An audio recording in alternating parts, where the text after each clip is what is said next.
आज हम करेंगे zero order reaction. Zero order reaction के काइनेटिक्स करेंगे, ज़ीरो ऑर्डर रिएक्शन का इंटीग्रेटेड इक्वेशन करेंगे, ग्राफ करेंगे, ठीक है, और उस पर बेस्ड कुछ न्यूमेरिकल करेंगे। ज़ीरो ऑर्डर रिएक्शन का इंटीग्रेटेड रेट इक्वेशन हम यहाँ पे डिराइव करेंगे।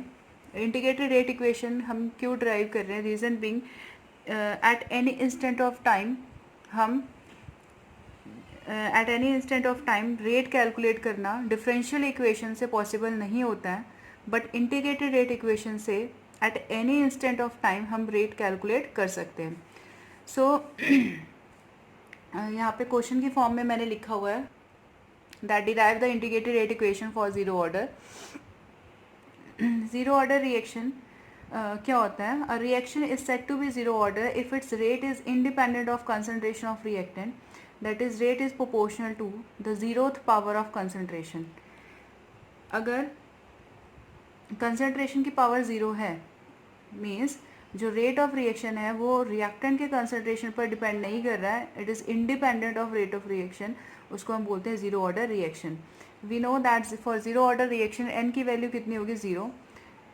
फॉर एग्जाम्पल ए रिएक्टेंट है, it is converting into product at time zero, इसकी कंसनट्रेशन हम ए नॉट ले लेते हैं। A naught is the initial concentration of A at time zero.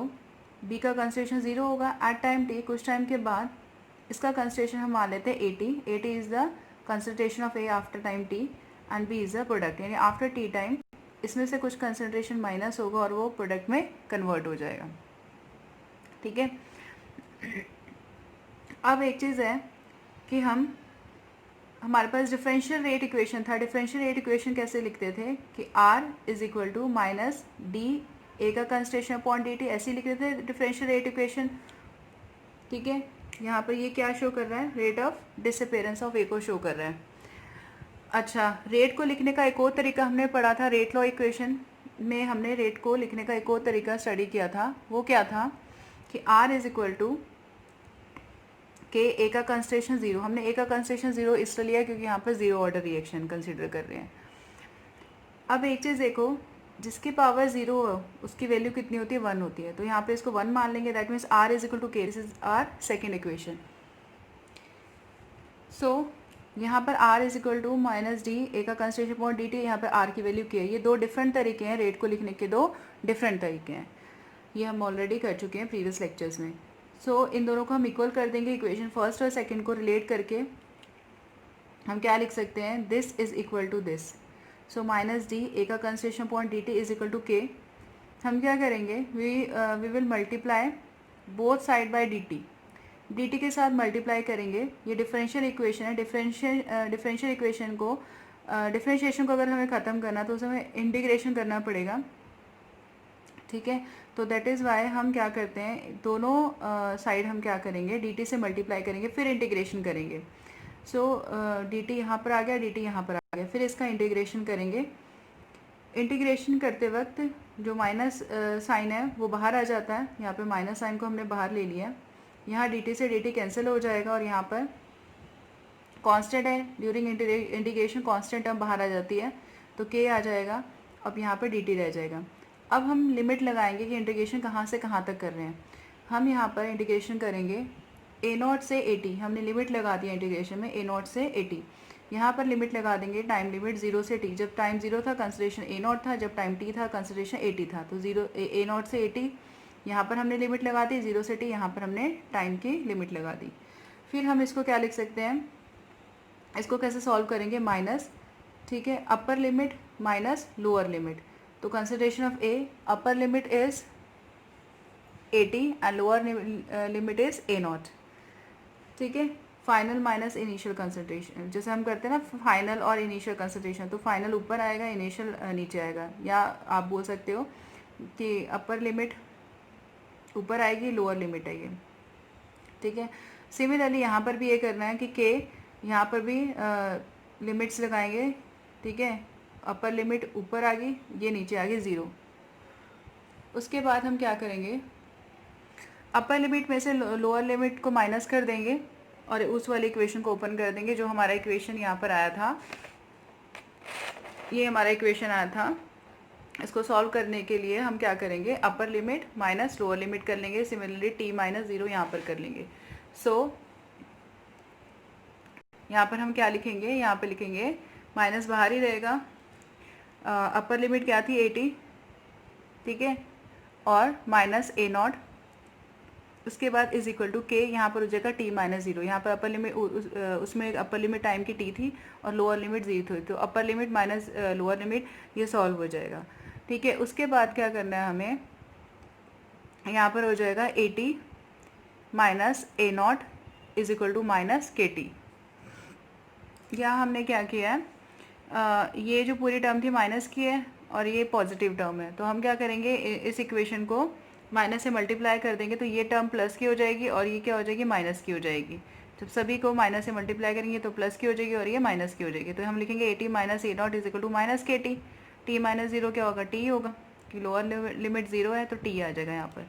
अब यहाँ पे देखो 80 को हम यहाँ लिखेंगे इज इक्वल टू जो माइनस ए नॉट है वो इस साइड चला जाएगा, तो हमारा इक्वेशन बनेगा minus K T plus A not. और ए नॉट क्या था हमारा, इनिशियल कंसंट्रेशन ऑफ ए, और ए टी क्या है, concentration of A at any time T. के क्या है, रेट कांस्टेंट है, ठीक है। So this is integrated rate equation for zero order reaction, this is integrated rate equation for zero order reaction. अब हम ग्राफ देखेंगे, graph for zero order reaction. Graph को देखते हैं हम, हमारे पास जो इक्वेशन था उसको हम ऐसे लिख लेंगे,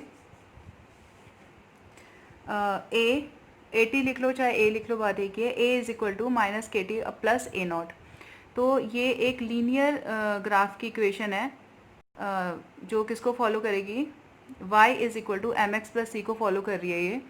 यहाँ पर y एक्सिस पर हम a का कंसंट्रेशन लेंगे, x एक्सिस पर टाइम लेंगे, और c किसको रिप्रेजेंट कर रहा है, यहाँ इंटरसेप्ट को रिप्रेजेंट कर रहा है, और जो स्लोप है वो किसको रिप्रेजेंट कर रहा है, माइनस के, यहाँ पर स्लोप है, m जो है वो स्लोप की वैल्यू देता है, तो slope is equal to minus K है। एक चीज़ है, यहाँ पर जो आपका स्लोप है उसकी वैल्यू माइनस में है, नेगेटिव में है, तो आपका ग्राफ नीचे की तरफ जाएगा, क्योंकि आपका जो स्लोप है वो नेगेटिव है, इसलिए ग्राफ नीचे की तरफ जाएगा। अगर पॉजिटिव होता तो ग्राफ ऊपर की तरफ जाता। तो हमारा ग्राफ कैसे बनेगा, ग्राफ कुछ ऐसे बनेगा हमारा, हमने एक्स एक्सिस पर टाइम लेना है और वाई एक्सिस पर क्या लेना है, कंसंट्रेशन ऑफ ए लेना है, एंड जो ए नॉट है वो इंटरसेप्ट है, ये जो पूरी वैल्यू है वो इंटरसेप्ट की वैल्यू है, यहाँ से लेकर यहाँ तक पूरी जो वैल्यू है वो इंटरसेप्ट की वैल्यू है, ठीक है।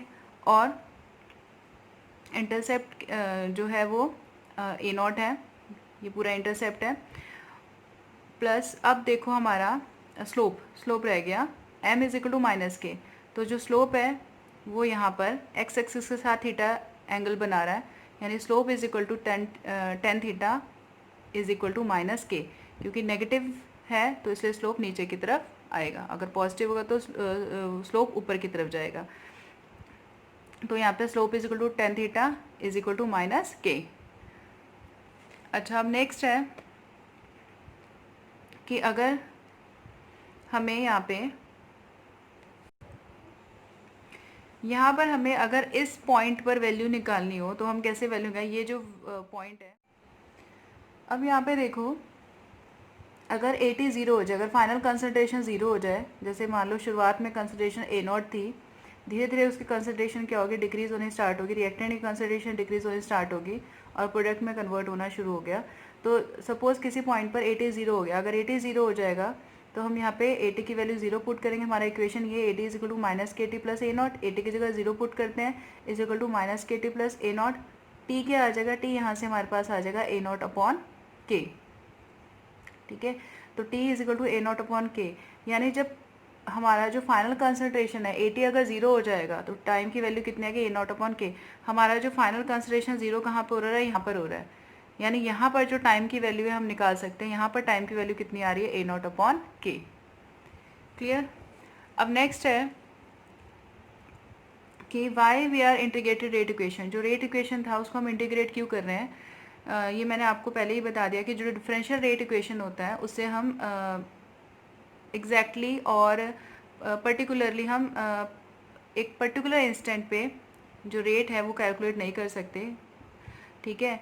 इसीलिए हमें क्या करना पड़ता है, रेट इक्वेशन को इंटीग्रेट करना पड़ता है। और अगर हम रेट इक्वेशन को इंटीग्रेट करते हैं तो उस इक्वेशन से हम किसी भी इंस्टेंट पर रेट को कैलकुलेट कर सकते हैं. So that is why we integrate the rate equation. Next है half life period of a reaction. Half life period of a reaction हमें करना है. हाफ लाइफ पीरियड हमें अभी ज़ीरो ऑर्डर के लिए करना है. ज़ीरो ऑर्डर इक्वेशन के लिए हाफ लाइफ पीरियड करना है. हाफ टाइम या हाफ लाइफ पीरियड कुछ भी बोल सकते हैं. अभी हाफ लाइफ पीरियड क्या होता है? हाफ लाइफ पीरियड वो टाइम है जिसमें जो आपका 50% रिएक्टेंट प्रोडक्ट में कन्वर्ट हो जाता है. यानी वो रिएक्शन जिसमें 50%, जो रिएक्शन 50% कंप्लीट हो जाए उसको हम बोलते हैं, उस पर्टिकुलर टाइम को जिसमें आपका जो रिएक्टेंट है 50% कंप्लीट हो जाए उसको हम बोलते हैं हाफ लाइफ टाइम या half life period of the reaction. ठीक है. सो यहाँ पर हाफ लाइफ के लिए भी हमारे पास इक्वेशन है. देखो यहाँ पर derive the half life of reaction. Half life period of a reaction is defined as the time during which the concentration of reactant is reduced to half. वो टाइम जब रिएक्टेंट का कंसंट्रेशन आधा half हो जाए, 50% हो जाए, ऐसे time को हम हाफ लाइफ पीरियड बोलते हैं. और time in which half of the reaction is completed, हम ये भी बोल सकते हैं कि जब हमारा रिएक्शन हाफ कंप्लीट हो गया. यहाँ पे देखो ज़ीरो ऑर्डर के लिए हम हाफ लाइफ पीरियड कैलकुलेट करेंगे. ए सपोज प्रोडक्ट में कन्वर्ट हो रहा है, टाइम हम टी हाफ ले लेते हैं और ए का कंसंट्रेशन हम 50% कर लेते हैं. यानी ये भी हाफ कर लेते हैं, ये भी हाफ कर लेते हैं. तो फ्रॉम ज़ीरो ऑर्डर इक्वेशन हमारे पास ज़ीरो ऑर्डर का इक्वेशन क्या आया था? A is equal to A not minus K T आया था. हमने जो ए का कंसंट्रेशन है वो हाफ कर लिया. इनिशियल कंसंट्रेशन तो एज इट इज़ रहेगा, ठीक है, लेकिन जो फाइनल कंसंट्रेशन है उसको हमने हाफ कर लिया क्योंकि हमें हाफ कंसंट्रेशन तक टाइम निकालना है. यानी जब 50% कंप्लीट हो जाता है तो हमने ए की जगह क्या पुट कर लिया? ए नॉट अपॉन 2 पुट कर लिया. टी की जगह पे टी हाफ पुट कर लिया. फिर जब हम यहाँ से टी की वैल्यू कैलकुलेट करेंगे, टी हाफ की वैल्यू कैलकुलेट करेंगे तो क्या आएगा? ए नॉट अपॉन 2k. ठीक है, ये आ जाएगा ए नॉट अपॉन 2k. ये 1 है, ये हाफ है. 1 में से 1 ए नॉट में से हाफ ए नॉट अपॉन 2 गया. 1 ए नॉट में से हाफ ए नॉट गया तो कितना आएगा? हाफ ही आएगा, 1/2 ए नॉट ही आएगा. ठीक है, तो ये आ जाएगा टी हाफ हमारा आ जाएगा is equal to A not upon 2k for zero order reaction. A not यहाँ पे इनिशियल कंसंट्रेशन है, के क्या है? रेट कांस्टेंट है. अब हम करेंगे न्यूमेरिकल्स हाफ लाइफ पीरियड पे और ज़ीरो ऑर्डर रिएक्शन पे. अब देखो यहाँ पे न्यूमेरिकल है. For A is converting into product to be a zero order if time taken for 50% completion is 2 minutes. Find the time required for 75% completion of reaction. अब यहाँ पर आपको क्वेश्चन में मेंशन होगा कौन सा ऑर्डर रिएक्शन है, उस हिसाब से आपको इक्वेशन यूज़ करना है. यहाँ पे लिखा हुआ है ज़ीरो ऑर्डर रिएक्शन. वो बोलते हैं कि ए प्रोडक्ट में कन्वर्ट हो रहा है और ये कौन सा ऑर्डर का रिएक्शन शो हो रहा है? ज़ीरो ऑर्डर रिएक्शन है और टाइम लग रहा है 50%. अगर रिएक्शन कंप्लीट हो रही है तो कितना टाइम लग रहा है? 2 मिनट लग रहा है. Find the time required for 75 completion of the reaction. 75% जब कंप्लीट हो जाएगी रिएक्शन तो कितना टाइम लगेगा ये हमें निकालना है. सपोज हमने कंसंट्रेशन मान लिया 100 है हमारे पास, यानी initial concentration that is a not. A not हमारे पास 100 है. हमारे पास फॉर्मूला क्या है? ज़ीरो ऑर्डर इक्वेशन के लिए क्या फॉर्मूला है? A is equal to A not minus K T. यहाँ से हम ऐसे लिख सकते हैं T is equal to A not minus A upon K. ठीक है, टी को हम सेपरेट लिख लेंगे तो टी बाकी सब वैल्यू इधर आ जाएंगी. T is equal to A not minus A upon K. Time कितना दे रखा हमें? 2 मिनट. 2 मिनट के बाद 50% जो रिएक्शन है कंप्लीट हो गई. यानी शुरुआत में हमने 100 लिए, ठीक है, इनिशियल हमने 100 लिया. जब 50% ख़त्म हो गया तो कंसंट्रेशन बचा कितना? 50. यहाँ पे हम 50 लेंगे. ठीक है, यानी हमारे पास इनिशियल कंसंट्रेशन कितना था? 100. 50% कंप्लीट हो गया यानी 50% रिएक्टेंट प्रोडक्ट में कन्वर्ट हो गया. तो बचा कितना रिएक्शन? 100 में से 50 माइनस कर लो तो ये आ जाएगा 50 अपॉन के. तो 2 इज इक्वल टू 50 अपॉन के. This is equation number first. अब नेक्स्ट हमारे क्वेश्चन में दे रखा है कि हमें निकालना है, टाइम निकालना है जब 75% कंप्लीट हो जाए. ठीक है, तो यहाँ पर भी हम सेम वही इक्वेशन यूज़ करेंगे. A is equal to A not minus K T. वहाँ से टाइम की वैल्यू निकालेंगे. T is equal to A not minus A upon K आ जाएगा. अच्छा, इनिशियल तो 100 रहेगा कंप्लीट 75% कंप्लीट हो गया, यहाँ पर हमें दे रखा है 75% कंप्लीट हो गया, तो बचा कितना, हमें रिमेनिंग कंसंट्रेशन यहाँ पे लिखनी होती है, क्योंकि 75% तो प्रोडक्ट में कन्वर्ट हो गया, बचा कितना है, तो बची हुई कंसंट्रेशन हमें लिखनी है यहाँ पर।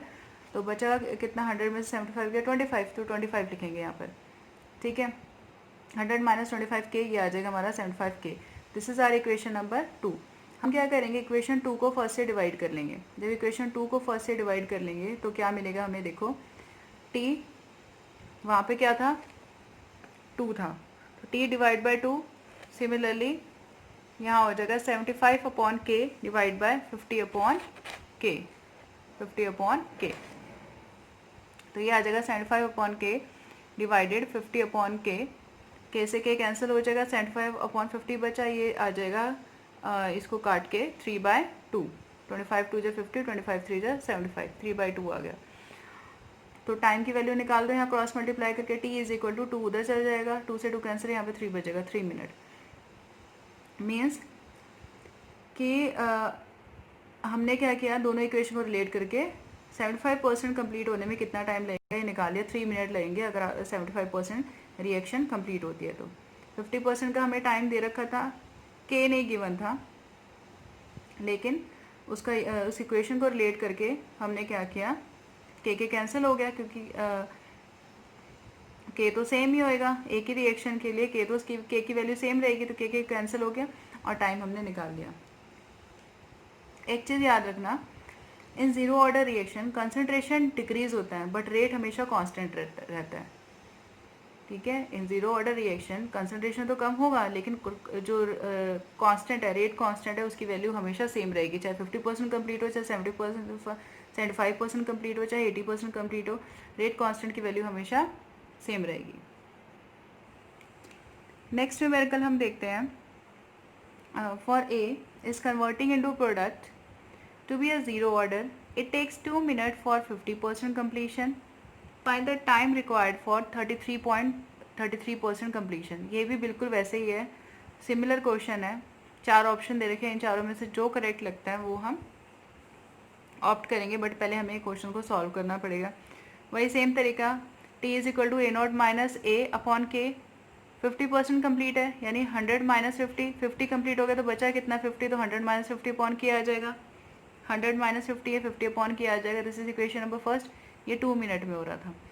नेक्स्ट है कि 33.33% कंप्लीट हो गया, तो बचा कितना 66.6, ठीक है। तो हमने यहाँ पे क्या लिखना है, इनिशियल 100 लेना है और जो बच गया 66.6 उसको यहाँ पे लेना है, इसमें से ये माइनस करेंगे तो क्या आएगा 33.33 के अपॉन के, फिर इन दोनों को रिलेट कर देंगे, तो सॉल्व करके हमारे पास आंसर आ जाएगा टी की टाइम की वैल्यू 1.33 मिनट।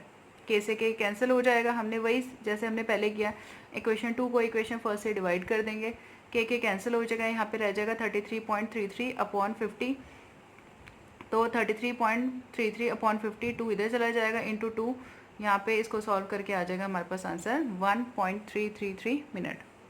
तो ये वाला ऑप्शन सही है, ठीक है। तो इस टाइप के अगर क्वेश्चन आते हैं ज़ीरो ऑर्डर के, तो आपको इस तरह से करना है, जस्ट सिंपली क्या करना है, फॉर्मूला पुट करना है, जो जो गिवन है वो आपको लिखना है और इस हिसाब से सॉल्व करना है।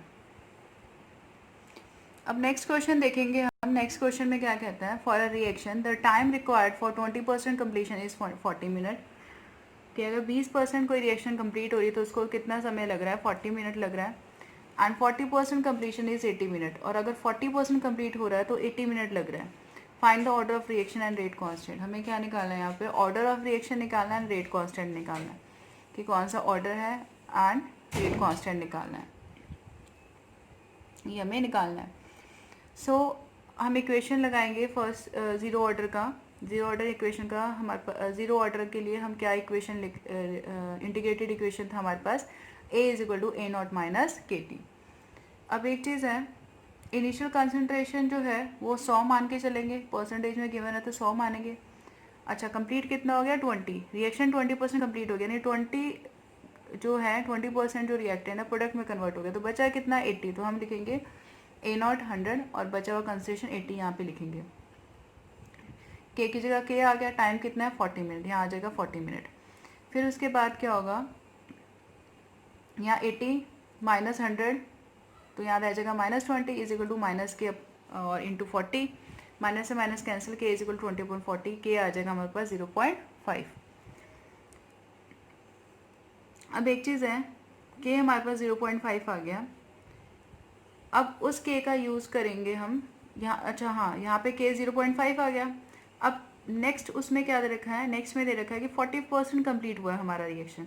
जब रिएक्शन 40% कंप्लीट हुआ है तो इनिशियल हम ले लेंगे 100 और फाइनल ले लेंगे, बचा कितना, जब 40 खत्म हो गया तो बचा कितना 60, तो बचा हुआ कंसिडरेशन यहाँ पे लेंगे 60 माइनस के, टाइम कितना लग रहा है 80, तो 80 मिनट आ गया।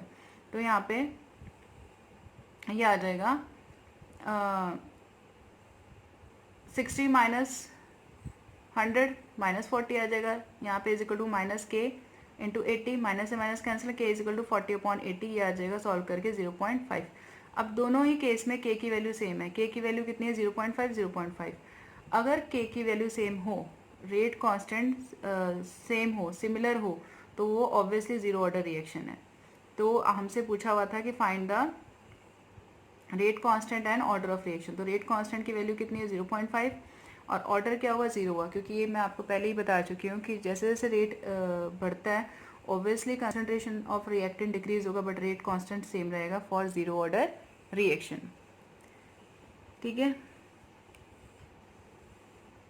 कुछ ग्राफ है जो हम ज़ीरो ऑर्डर रिएक्शंस के हमें यहाँ पे स्टडी करने हैं। ग्राफ्स इंपॉर्टेंट है बहुत ज़्यादा। देखो, फॉर ज़ीरो ऑर्डर रिएक्शन जो रेट है वो एक एक कंसंट्रेशन पर डिपेंड नहीं करती है। ठीक है, रेट क्या होता है, कांस्टेंट रहता है, ये मैं आपको पहले ही बता चुकी हूँ। तो अगर रेट वर्सेस कंसंट्रेशन ऑफ ए का ग्राफ आता है तो वो क्या होगा, कांस्टेंट रहेगा। रेट कभी चेंज नहीं होगा for zero order reaction.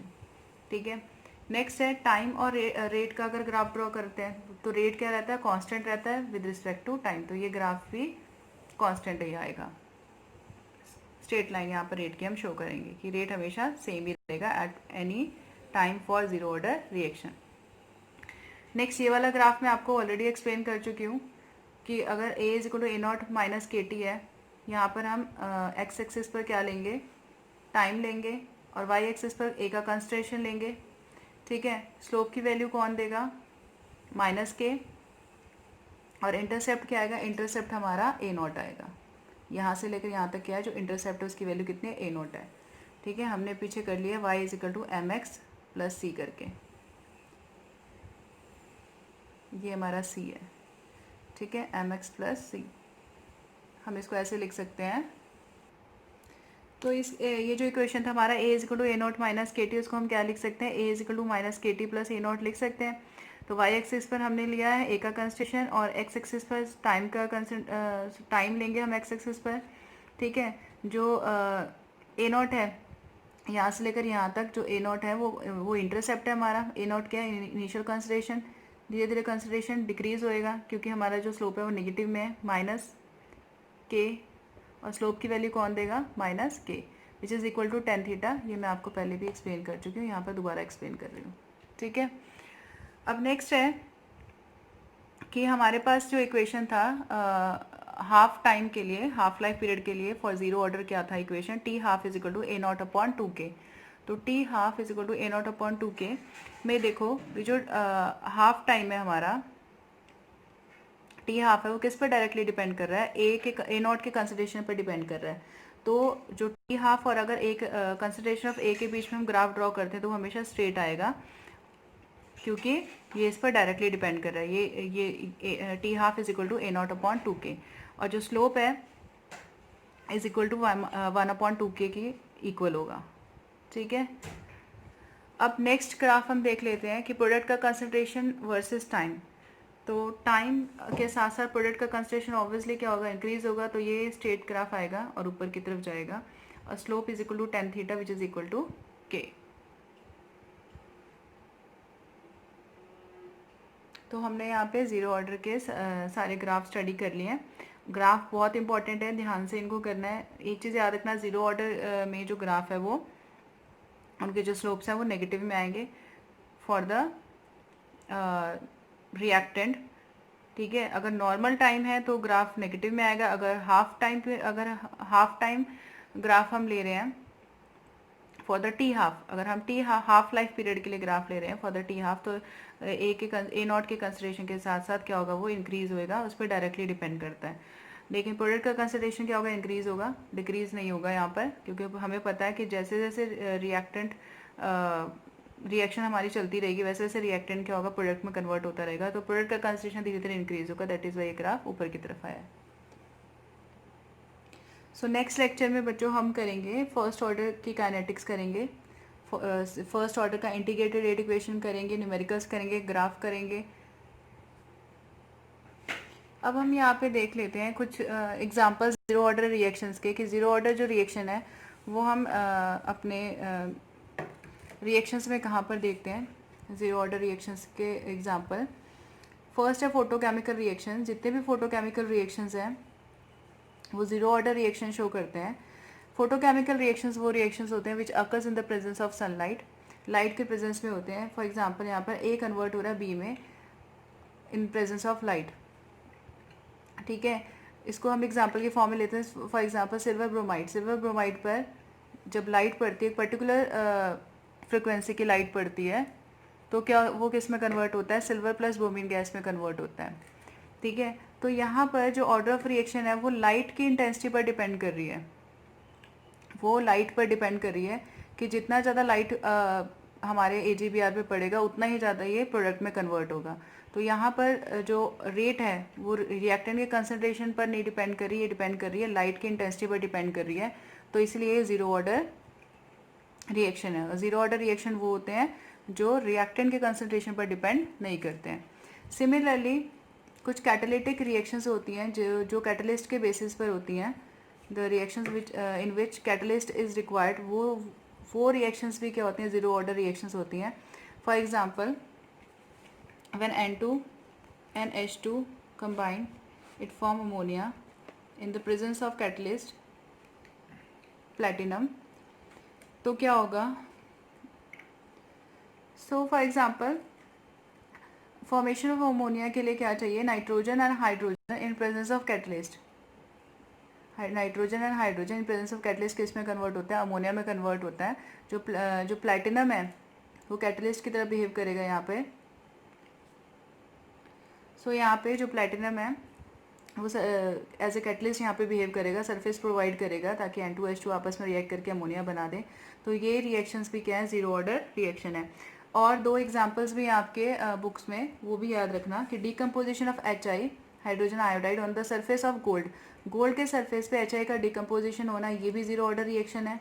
And next is की dissociation of gas on solid surface at high pressure. जितने भी ये वाले एग्जांपल्स होंगे कि गैस का डिसोसिएशन होना on solid surface at high pressure, वो सारे किसके एग्जांपल हैं, ज़ीरो ऑर्डर रिएक्शन के एग्जांपल है। ये यूनिक एग्जांपल है, ये आपको लर्न करने हैं सारे के सारे example. So these are zero order reaction example.